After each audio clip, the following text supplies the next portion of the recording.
Grabación y vamos a continuar con el tema que estamos desarrollando. Ahorita que estamos listando, estamos desarrollando, empezamos el día de ayer miércoles, ¿no? Entonces vamos a continuar con la presentación. Ayer nos quedamos en la lámina 10. Vamos a hacer un pequeño recordatorio, ¿no? De lo que vimos ayer, pues definimos algunos conceptos de lo que era la materia, las mezclas, la sustancia, tipos de mezclas, y que las sustancias, pues, son mezclas y también pueden formar compuestos, mientras que las mezclas se pueden separar por métodos físicos, una mezcla homogénea, una mezcla heterogénea. Los compuestos no se pueden separar por métodos físicos, únicamente por métodos químicos, porque siempre hay una reacción que genera un compuesto diferente y ya no es posible hacerlo por un método físico, tendría que ser por un método químico. Eso lo definimos el día de ayer. Y iniciamos con el estudio de la tabla periódica. Para poder entender los elementos químicos que forman la tabla periódica, pues tenemos que hacer un poco de historia y tener algunos antecedentes históricos del desarrollo del conocimiento hacia qué son los átomos, ¿no? Que vamos a trabajar con ellos en la tabla periódica. Al final de cuentas, a eso vamos a llegar. Esa es la utilidad o la competencia que tenemos que adquirir. Entender qué es la tabla periódica, por qué están ahí los elementos, qué es un elemento químico, cómo está formado, cómo se definió que la estructura del hidrógeno es un protón y un electrón girando alrededor de él, cómo gira ese electrón alrededor del átomo para formar diferentes enlaces con otros elementos y formar compuestos. Pues en eso estamos ahorita con un poco de referencia histórica, ¿no? De cómo se define y cómo entendemos la estructura atómica de los elementos de la tabla periódica. Y para eso hay que platicar un poquito sobre la teoría cuántica y posteriormente la mecánica cuántica, ¿no? Muy brevemente, no es la parte fundamental, pero sí hay que entender un poco de cómo se fue desarrollando el conocimiento de los elementos de la tabla periódica, ¿no? Pues ayer hablamos sobre el modelo de Thomson, modelo muy simplista, pero que nos daba ya información real de que el átomo tiene carga positiva y tiene carga negativa, ¿sí? Posteriormente vimos el modelo de Rutherford, donde Rutherford situó al núcleo en el centro del átomo y los electrones girando alrededor de él.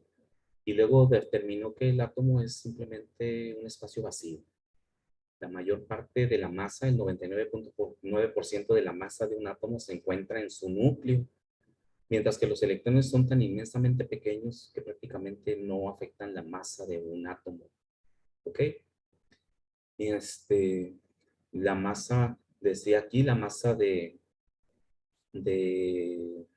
los protones es 1.6 por 10 a la menos 24 gramos, ¿sí? Mientras que la masa de un electrón es de 9.1 por 10 a la menos 31 kilogramos. Entonces es mucho más pequeñita la masa de un electrón que la masa de un protón. Por lo tanto, pues su masa está en el núcleo y comentamos ayer, es inmensamente vacío, ¿sí? Eso es algo que luego se nos dificulta entender, ¿verdad? Que la masa realmente no tiene sustancia.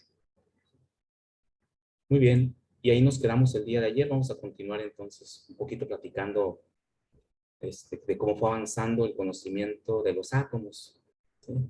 Entonces, a principios del siglo XIX, del siglo XX, final del siglo XIX, pues ya se empezó a trabajar un poco más a detalle por tratar de entender diferentes fenómenos que en ese momento no tenían explicación, como es el fenómeno fotoeléctrico, el efecto fotoeléctrico que estudió Max Planck y estudió Einstein.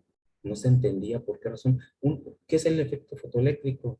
Pues es la emisión de energía de un objeto cuando se calienta. Así, pomposamente efecto fotoeléctrico. ¿Sí? O sea, el hecho de que si nosotros calentamos un metal, un pedazo de hierro, y lo ponemos en la lumbre, ahí en la estufa, y observamos que el objeto empieza a ponerse caliente y luego se empieza a poner amarillo, rojo, y si lo seguimos calentando tiende al blanco, ¿sí? Entonces, el hecho de que el cuerpo emita luz, ¿por qué se ve amarillo? ¿Por qué se ve rojo? ¿Por qué se ve blanco? Porque está emitiendo luz, ¿no? Recuerden que la luz es la combinación de todos los colores. Entonces está emitiendo una luz roja. No se entendía por qué razón los objetos cuando se calientan emiten una luz, ¿sí? Y no se podía explicar con los conocimientos físicos que se tenía en esos tiempos. Como no se conocía ni siquiera cómo eran los átomos, pues menos íbamos a entender por qué razón los cuerpos emiten luz cuando se calientan. Entonces, el hecho de entender ese fenómeno es lo que llevó al desarrollo de la teoría y del estudio de la mecánica cuántica, ¿no? Vamos a ver. Dice, en los primeros intentos de los físicos del siglo XIX, finales del siglo XIX, principios del siglo XX, ¿no?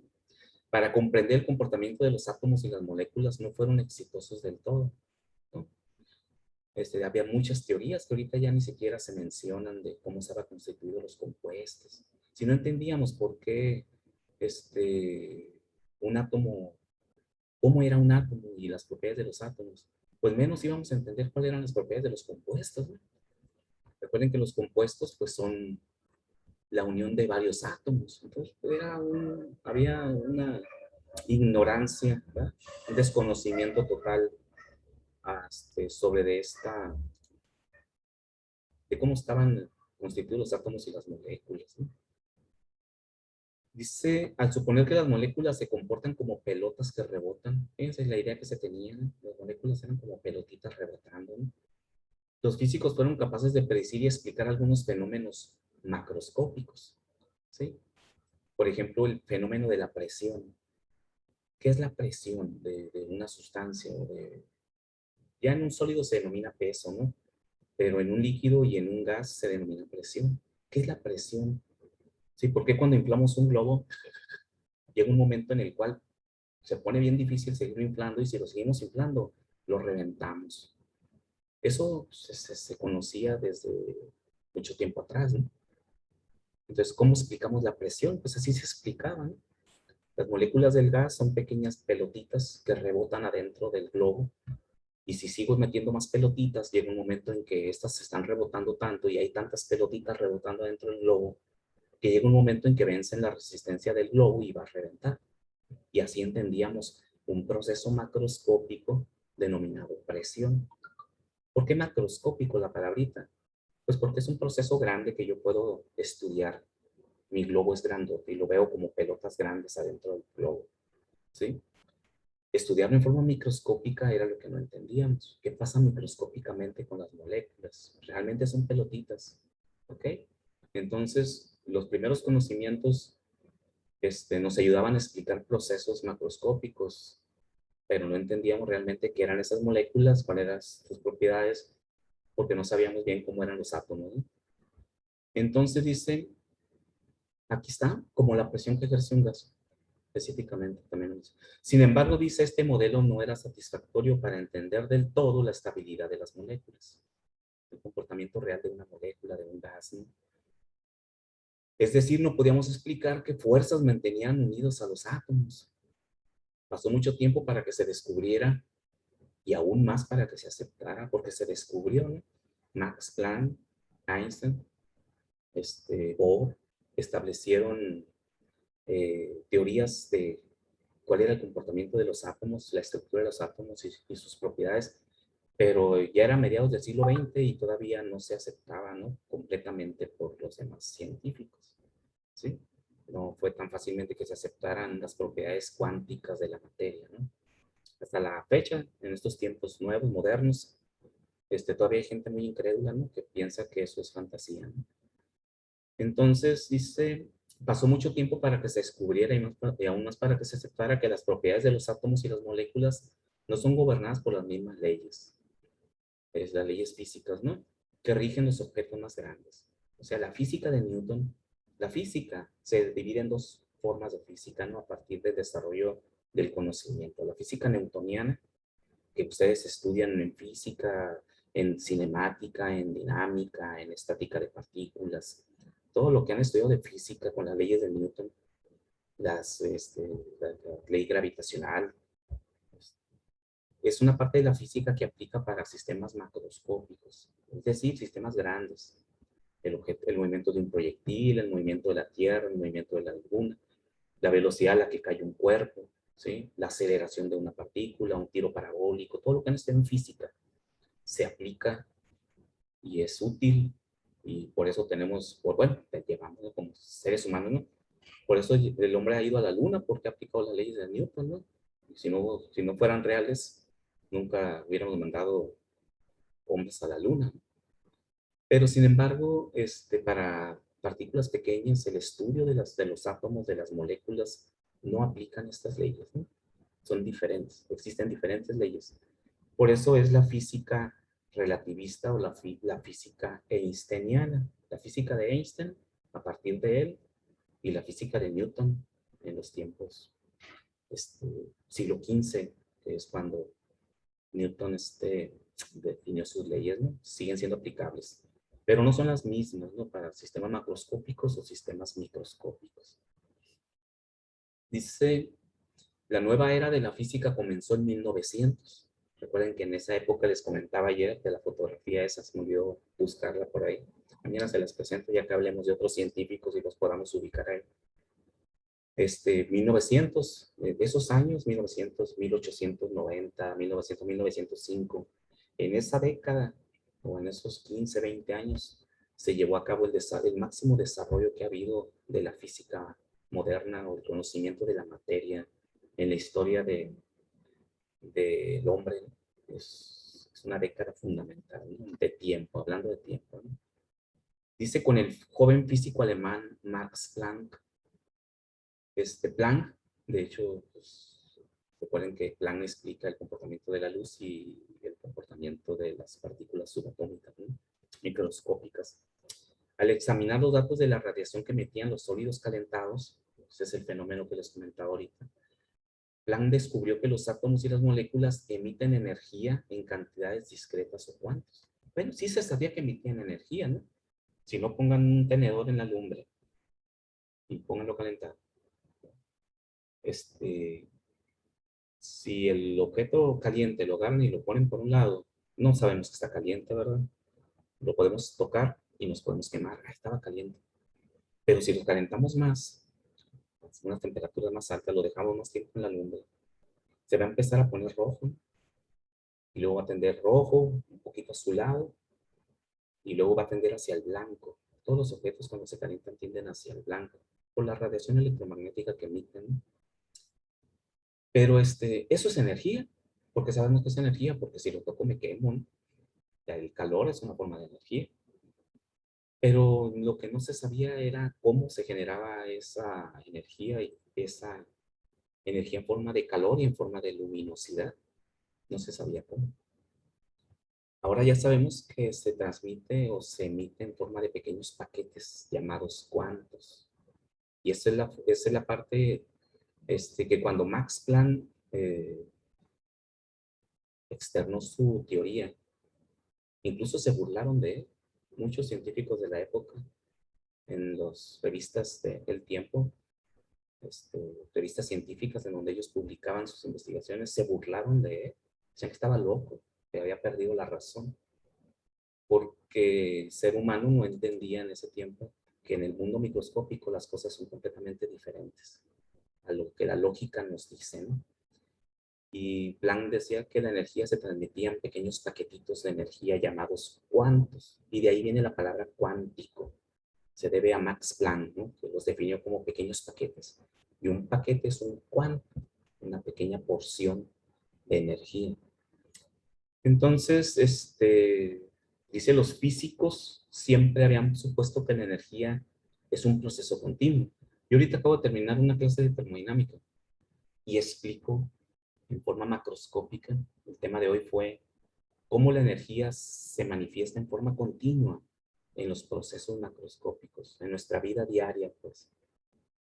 Así, por ejemplo, en esos tiempos se sabía bien que la energía, de acuerdo a la primera ley de la energía, de la termodinámica, la energía se convierte siempre en otra forma de energía o trabajo, pero nunca se destruye, ni se puede crear, ni se puede destruir, ¿verdad? Eso nos lo han enseñado desde la primaria. Eso es lo que los científicos de ese tiempo sabían y se sabe que así se comporta la energía en el mundo grande, en nuestro mundo cotidiano. ¿Sí? La energía se transfiere y se convierte en calor, se convierte en trabajo. La energía potencial se convierte en energía cinética. ¿Qué pasa con una piedra que cae de un cerro? Tiene una energía potencial porque está en una posición elevada. Y si la arrojamos hacia abajo, se va convirtiendo en energía cinética, pero en forma continua.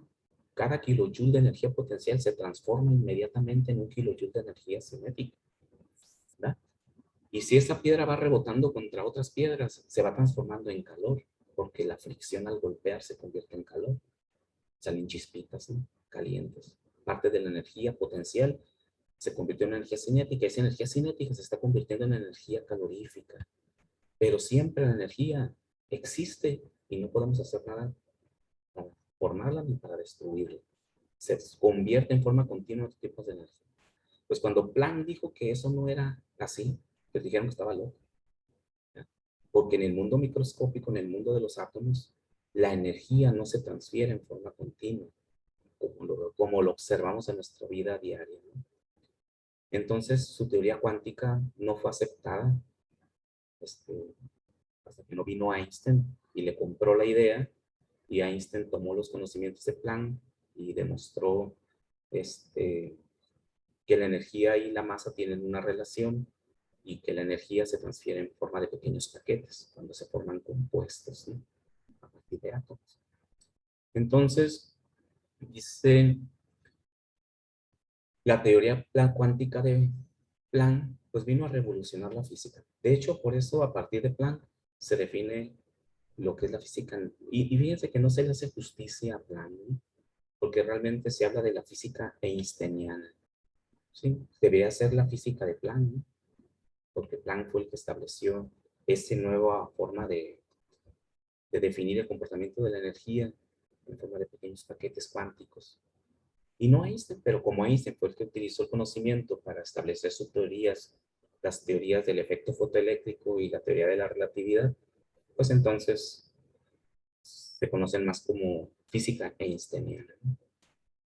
Entonces, hasta ahorita, ¿qué nos dice? ¿Qué es lo que tenemos que entender?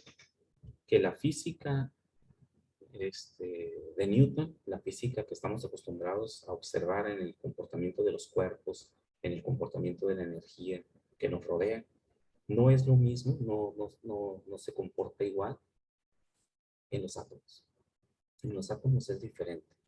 En los átomos la energía no es continua, o sea, no se convierte en forma continua de una a otra, o sea, no aplica la primera ley de la termodinámica, siendo que las leyes de la termodinámica son fundamentales para el desarrollo del hombre y de la tecnología y de todo lo que hemos inventado, el comportamiento del universo, pero el universo grande, partículas grandes, pelotas grandes, planetas, pero en tamaños pequeñitos, tan pequeñitos como los átomos, es otro mundo diferente.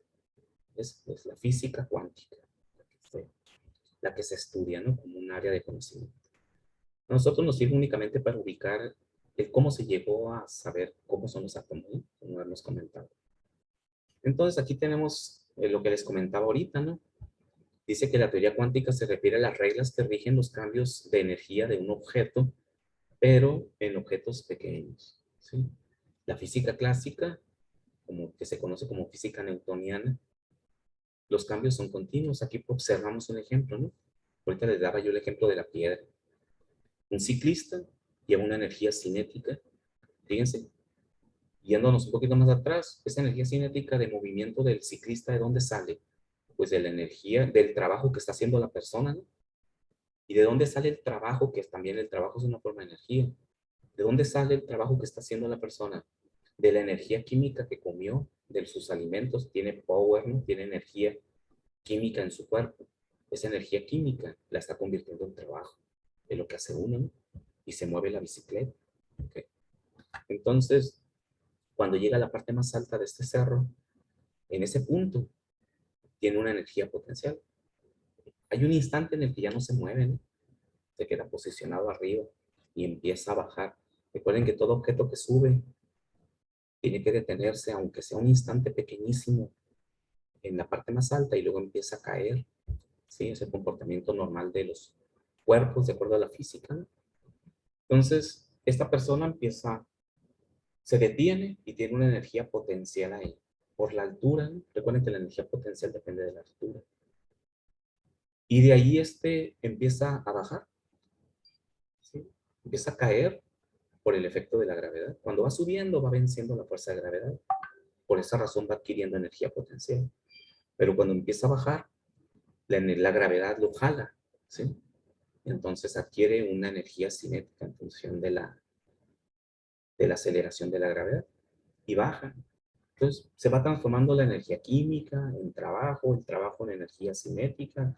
En su punto más alto llegó a una energía potencial, luego empieza a caer nuevamente como energía cinética y siempre la energía se va transformando de una en otra en forma continua. No se detiene el proceso nunca, ¿no?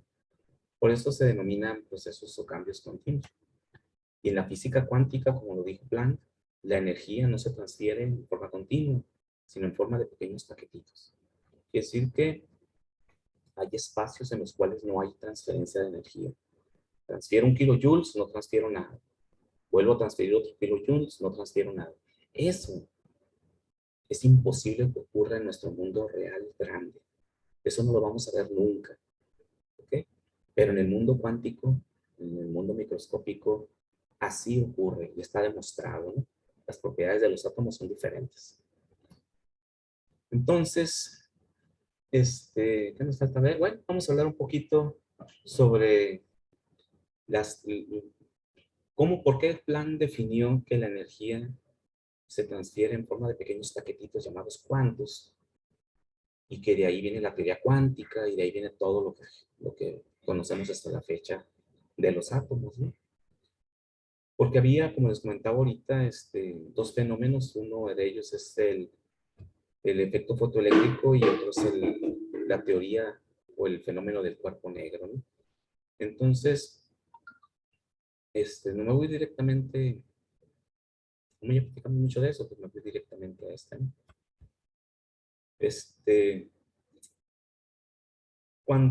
Cuando calentamos un objeto, la energía que está absorbiendo el átomo se manifiesta en el movimiento de los electrones.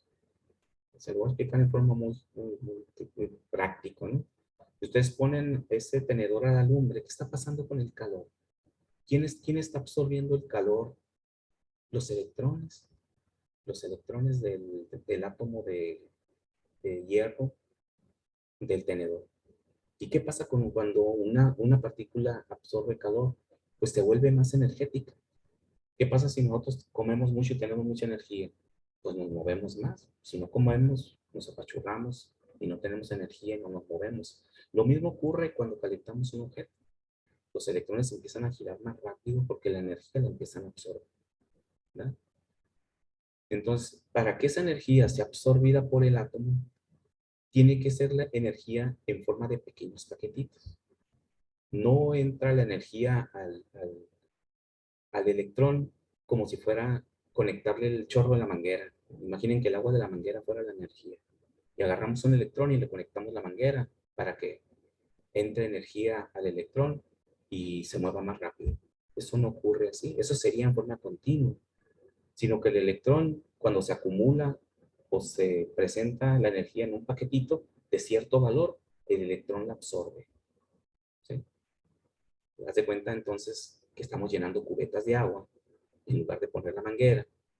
En el átomo la energía se acumula en una cubeta y cuando la cubeta ya llegó a cierto valor, no sé, una cubeta de 10 litros, esa cubeta es absorbida por el electrón. Cuando la cubeta está a media cubeta, el electrón no jala la energía, aunque esté presente esa energía y no la absorbe, como si le hubiéramos puesto la manguera en forma continua, estuviera absorbiendo la energía. Si la cubeta ya llegó a 10 litros, la absorbe el electrón. Ese es un cuanto. Por eso Planck decía que la energía absorbida por el metal o por el átomo del metal no lo hacía en forma continua como lo observamos en la vida diaria, sino que tiene que esperar a que se acumule cierta cantidad de energía y entonces ya es absorbida por el electrón y se vuelve energético, ¿no? Esa es la forma en cómo se interpreta el concepto del cuanto. La energía en los electrones, en los átomos, se absorbe y se emite en pequeños paquetes llamados cuantos y no en forma de chorro, no en forma continua. ¿Sí? Eso es cuando hablamos de la teoría cuántica, lo cual no es lógico porque nunca lo observamos en nuestra vida diaria. ¿Sí? Entonces, cada átomo tiene un diferente valor de energía. Quiere decir que para otro átomo diferente de la tabla periódica, el paquete de energía no serían 10 litros. Ese electrón va a absorber un paquete diferente de energía, a lo mejor 5 litros. ¿Sí me entiendes? Estamos hablando de litros, ¿no? Pero entonces serían 5 kilojoules, ¿no? Si lo interpretamos ya directamente como energía. Eso significa que no todos los átomos absorben los mismos paquetes de energía. Eso es algo que también descubrió Planck cuando hizo este estudio. La cantidad de energía que absorbe el átomo de hidrógeno para excitarse y cambiar su posición del electrón, hasta ahorita lo vamos a dejar que el electrón se vuelva más energético, tiene un valor, mientras que el átomo de oxígeno necesita otro paquete diferente de energía, pero también un paquetito diferente, con diferente valor, para que el electrón absorba esa energía o la emita. Entonces los paquetes son diferentes, dependen del elemento químico de la tabla periódica. Por esa razón, un elemento de la tabla periódica es indiferente para cierta cantidad de energía y si acepta una medida determinada de energía, mientras que otro átomo sí recibe la energía que el otro despreció porque a mí sí me sirve, porque yo acepto paquetes de energía de ese tamaño y tú aceptas paquetes de energía de otro tamaño. Entonces hay una diferencia. Eso fue algo que descubrió Planck en su estudio, cuando propuso la teoría cuántica, ¿no? La energía en un átomo se absorbe y se emite en forma de pequeños paquetes de tamaño determinado, ¿sí? Para cada átomo o cada elemento de la tabla periódica. ¿Okay? Entonces, esta teoría la tomó Einstein para explicar el efecto fotoeléctrico. La tomó Einstein. A Einstein le dieron el premio Nobel, no por su teoría de la relatividad, ¿no? Ya ve que Einstein fue el que propuso que la energía es igual a la masa por la aceleración, por la velocidad de la luz al cuadrado. No le dieron nunca un premio Nobel por esa teoría, que es la teoría con la cual recordamos a Einstein.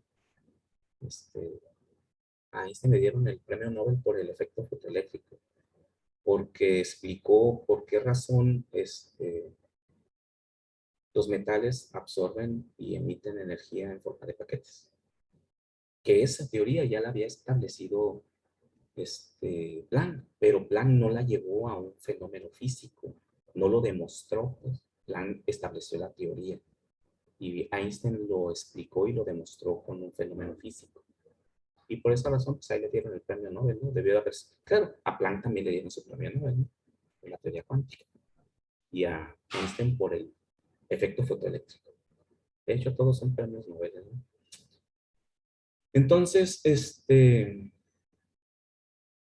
hay para cerrar el tema y decir, bueno, ¿y cuánta es la energía de ese cuanto que, si decimos que cada átomo recibe un paquetito diferente de energía, sigue siendo un cuanto, pero de diferente tamaño, porque cada electrón de cada átomo absorbe y emite la energía en tamaños diferentes, paquetitos pero diferentes.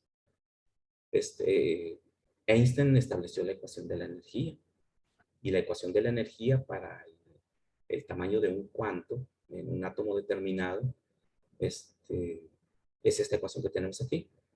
La energía es igual a la constante de Planck. Aquí nos damos cuenta de que utilizó el conocimiento de Planck, ¿sí? Por la frecuencia de la radiación de la luz que se absorbe o se emite. O sea, cuando vemos que el tenedor se pone rojo, hay una longitud de onda, ¿sí? ¿Sí recuerdan eso de que los colores son radiación electromagnética, ¿no? De que el color no existe en los objetos. O sea, los objetos no tienen color. El color no existe, pues, en los objetos. El color está en la luz, ¿ok? Si no hay luz, no hay color. Cuando se va la luz, en la noche y se va la luz, no piensen que ese cuarto azul o ese objeto rojo o su pantalón azul sigue siendo azul. No es azul, ¿no? Es azul cuando prenden la luz, ¿sí? Porque el pantalón realmente no es azul. El pantalón es de cualquier color, menos del color azul.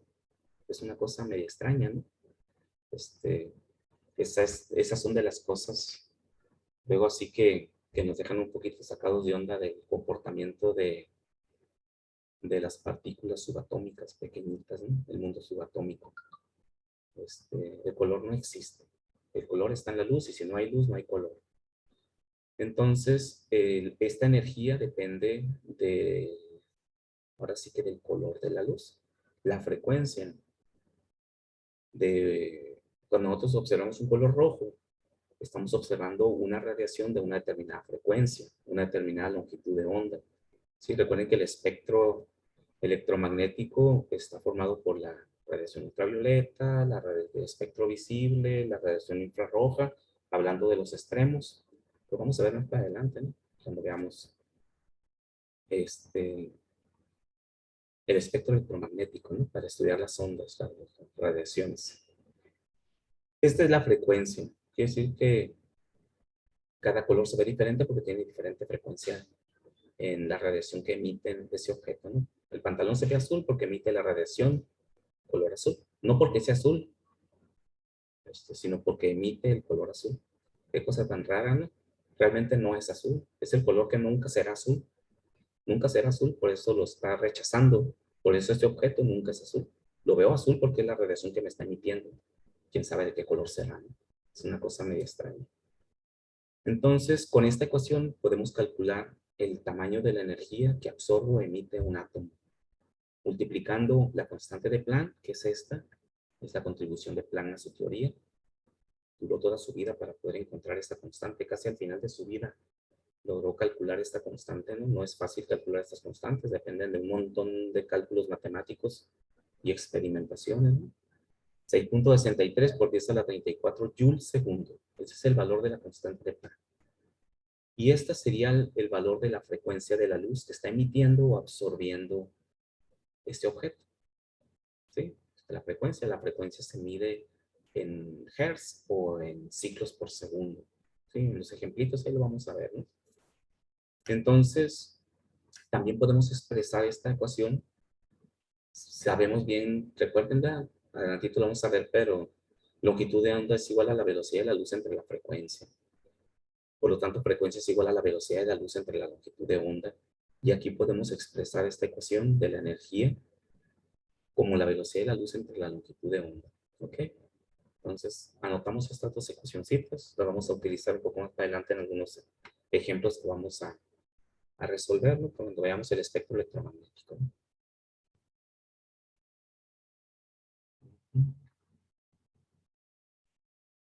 Muy bien. ¿Alguna duda, jóvenes, de lo que hemos platicado hasta ahorita? ¿Alguna pregunta? ¿Algo que...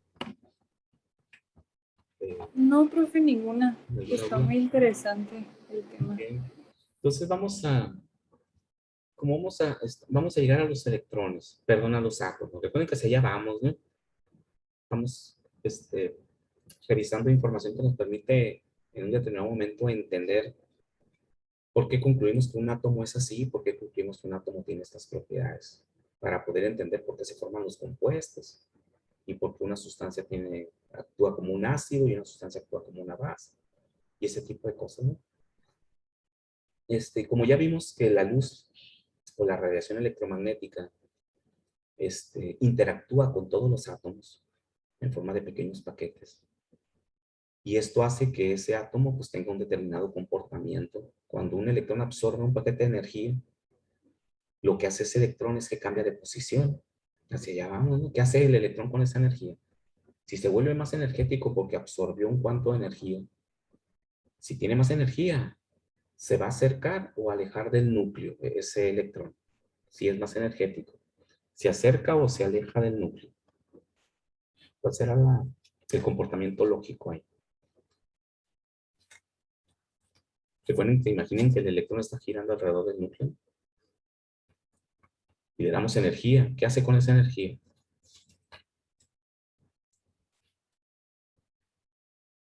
¿Qué harían ustedes? ¿Se alejarían o se acercarían del núcleo? Recuerden que el núcleo está jalando al electrón, ¿verdad? Si no, pues es como la Tierra que jala a la Luna. Si la Luna tuviera mucha energía de repente, ¿qué haría la Luna? Si le pusiéramos un motor a la Luna para que tuviera más movimiento. Pues se iría, ¿no? Se alejaría de la Tierra, ¿no? No se acercaría a la Tierra. No tendría por qué hacerlo la Luna. Si la Tierra está trayendo a la Luna y de repente la Luna se vuelve bien potente porque le damos mucha energía, pues la lógica nos dice que no se va a acercar a la Tierra. Al contrario, si la Tierra está jalando a la Luna, pues la Luna se va a ir, ¿verdad? Se va a alejar de la Tierra. Sería lo lógico que esperaríamos ver en el mundo macroscópico. Un cuerpo energético tiende a alejarse del lugar donde se encuentra, ¿no? Lo mismo hace el electrón. Cuando absorbe energía se vuelve más energético y la lógica es que se va a alejar del núcleo. Si pierde energía se vuelve más débil y el núcleo lo va a jalar con mayor intensidad y lo va a acercar.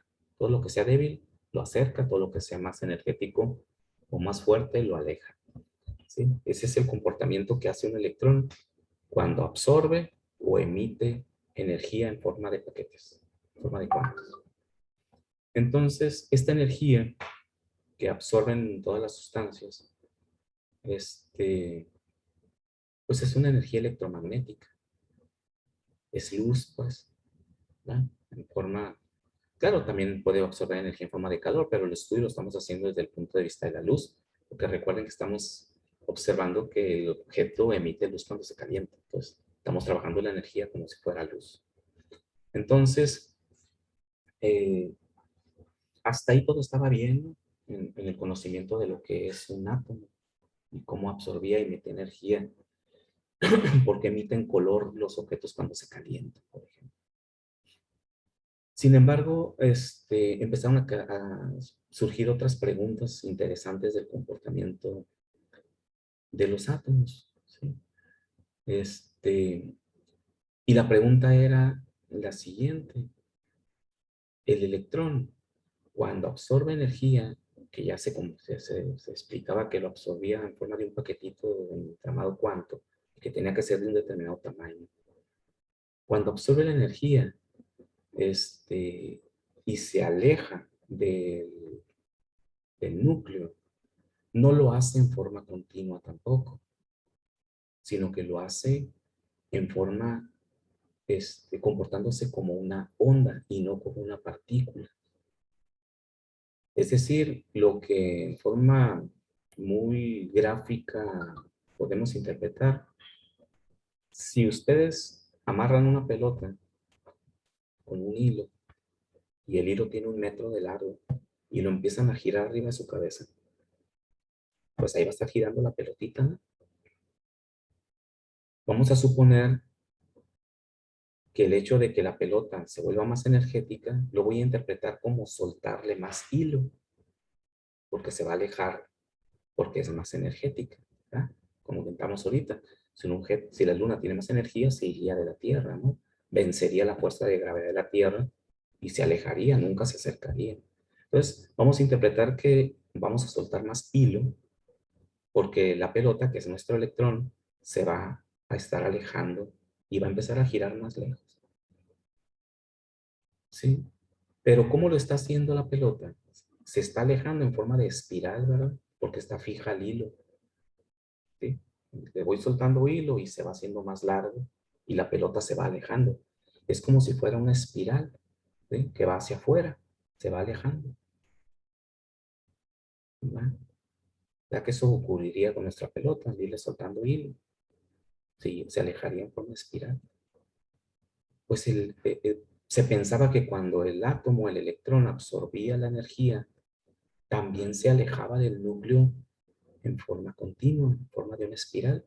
Se fue energizando el electrón y se va alejando hasta que llega a una nueva posición con la energía que tiene. ¿Verdad? A eso le vamos a llevar después niveles de energía, ¿no? Pues se encontró con que el electrón no hace eso. Es una de las cosas increíbles que ocurren a nivel microscópico. El electrón no hace eso. El electrón desaparece. Cuando absorbe la energía, el electrón desaparece. Físicamente ya no está ahí. Y aparece en la posición donde se va a colocar con la energía que absorbió. Es decir, es como si ustedes de repente la pelota que tienen amarrada, le soltaran hilo y desapareciera la pelota y apareciera la pelota más lejos, girando la pelota. Eso no lo vamos a ver nunca, ¿no? Va en contra de nuestra lógica. Decimos, no, eso no va a ocurrir, ¿no? Es ilógico, no aplica la física. Pues no aplica la física macra, la física de Newton.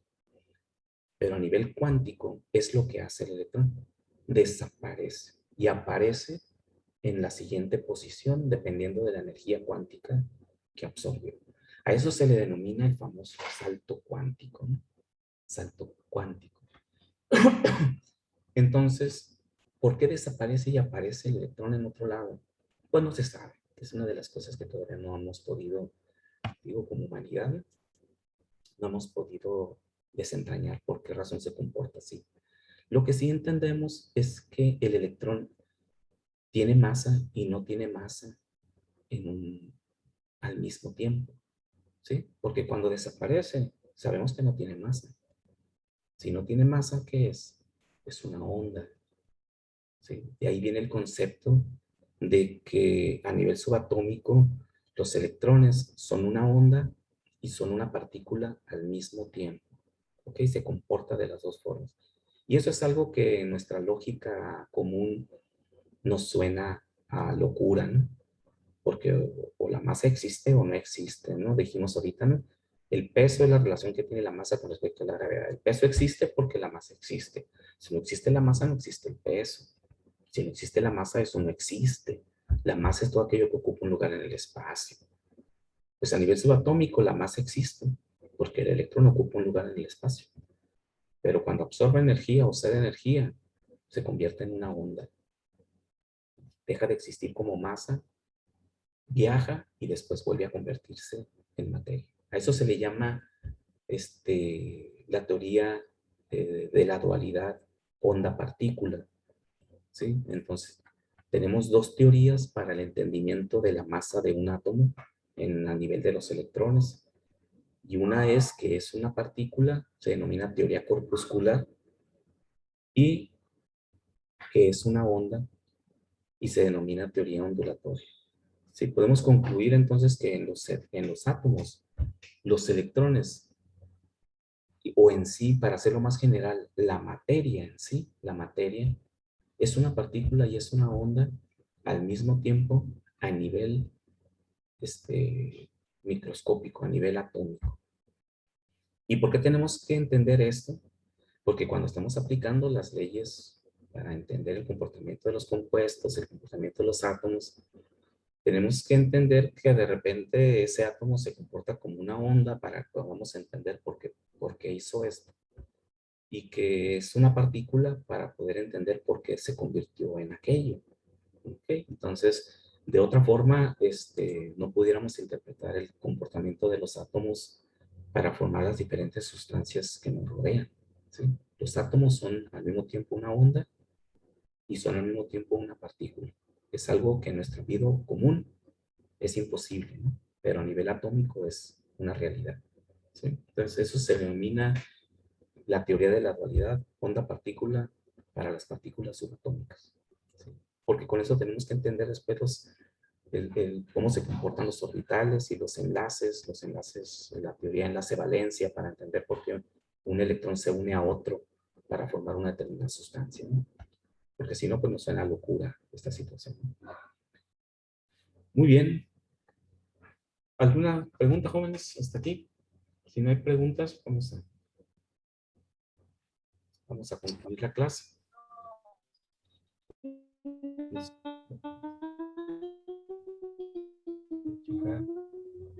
Bueno, ya nos estaremos viendo hasta la otra semana, ¿no? Próximo martes. Muy bien, profe. Muy bien, jóvenes, entonces cuídense. Nos los veo la próxima semana. Gracias. Hasta luego. Gracias, profe. Buen día. Gracias, profe. Gracias, maestro. De nada, hasta luego. Nos vemos.